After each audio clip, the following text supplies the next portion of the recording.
The Devil's Bible.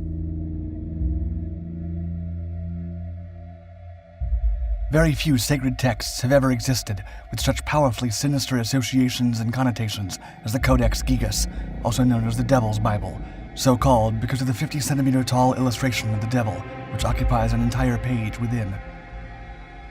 Interestingly, the fork-tongued devil sits opposite a description of the kingdom of heaven, suggesting that the artist had an interest in the dichotomy of good and evil.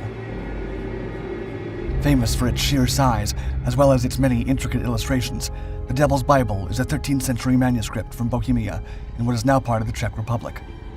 Codex Gigas literally means giant book, and it holds the title of the largest extant medieval illustrated manuscript in existence, measuring 92 centimeters in length and around 22 centimeters in thickness, bound with leather and metal. Its pages demonstrate incredible detail and precision and contain the entire Latin Bible, in addition to various other historical and religious texts, and most disturbingly, directions for exorcism rituals and magic formulas. The Codex is said to have been created with the intention of storing all the world's knowledge in a single book, and some of its contents puzzle historians to this day. While its consistency and uniformity suggest that it may be the work of a lone scribe, historians suggest that it was most likely created over a very long period of time, as reproducing the text alone, without any of the intricate illustrations, would take more than 25 years of non-stop writing. If it were made by one man, as the signature suggests, it would likely have taken an entire lifetime. Perhaps more fascinating than the book's size, however, is the dark legend which surrounds its creator. It has been said that the scribe was a monk who had broken his vows and was therefore sentenced to be entombed within a wall while alive, a punishment known as immurement. Fearing his punishment, the monk promised to create a text which would encapsulate all human knowledge in the space of a single night. As midnight approached, and the monk realized that he could not complete his task alone, he called upon Lucifer and exchanged his soul for the completion of the manuscript. The monk incorporated the famous illustration of the devil out of gratitude, and in the morning, his life was spared. Another fascinating legend surrounding the Codex attempts to explain why 10 pages are mysteriously missing from it.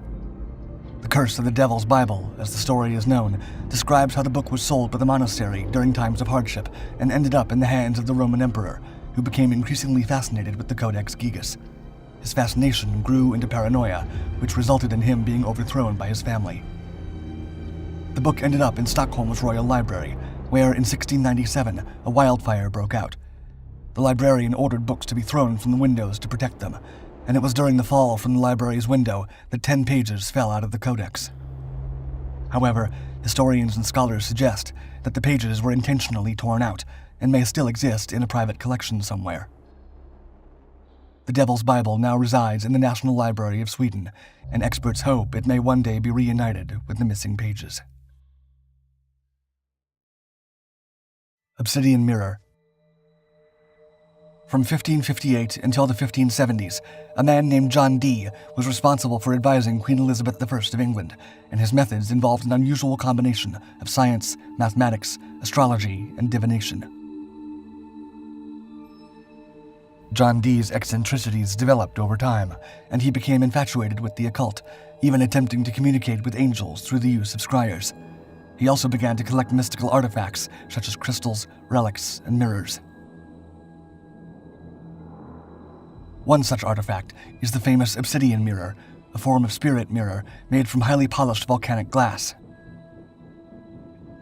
In many different cultures around the world, spirit mirrors are believed to be a way of communicating with the spirit world.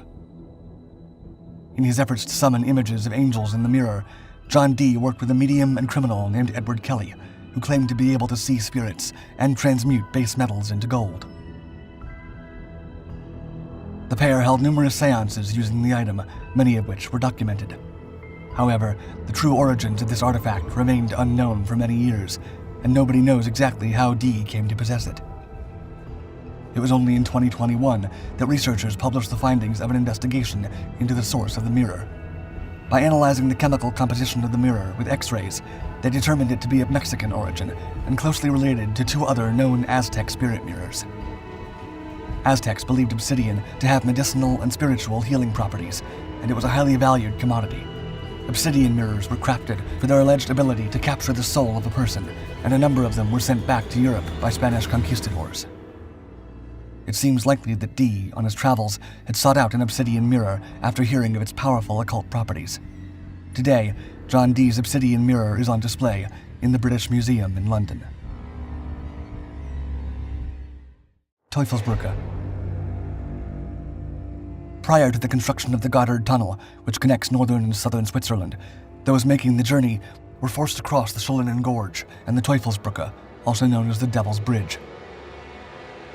The gorge itself is steep, sheer, deadly, and formed of solid granite. Traversing it requires crossing a vertigo-inducing bridge with an incredible historical legacy. In the 12th century, a footpath existed that made the gorge passable but precarious. It relied on a series of steps carved into the rock faces, making steep ascents and descents possible. A wooden bridge was constructed 100 feet above the fast-flowing river to make the gorge passable to horses sometime around the year 1230, and another was constructed in the early 1300s, which rested on beams across the wide gorge. Essential to the cheese trade and access to Italian politics, the bridge was rebuilt many times.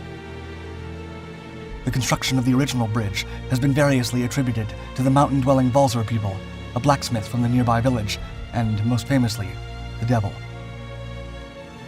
According to legend, the residents of Uri, in a desperate bid to complete the bridge, called upon the devil for assistance. In return for his dark services, the devil demanded the first soul that dared to cross the completed bridge. The locals instead tricked the devil by tossing a crust of bread over the bridge. Tempted by the morsel, a dog rushed across, unwittingly becoming the devil's payment. Overcome by fury at their trickery, the devil tore the unfortunate creature to shreds. Enraged by their deceit, the devil sought a massive boulder to demolish the bridge. But as he was on this destructive mission, he crossed paths with a man of faith. This holy man sternly reprimanded the devil, causing him to drop the boulder, sparing the bridge.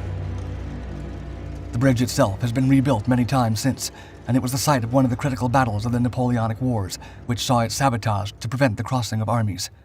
It would later be immortalized in a J.M.W. Turner painting.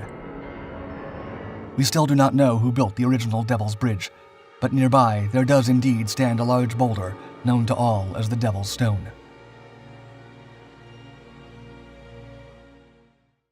Shigir Idol.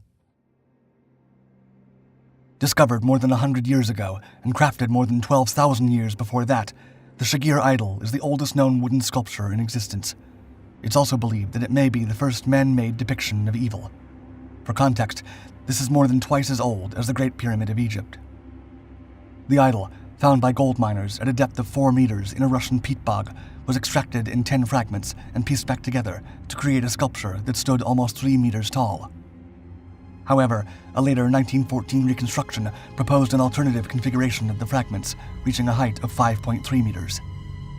Around the middle of the 20th century, some of the fragments went missing, and only drawings of these remain.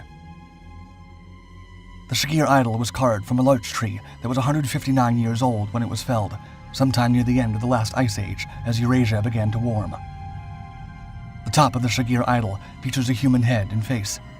The body of the idol is decorated with geometric patterns, as well as 8 additional faces and a number of hands, giving the piece a totem-like appearance.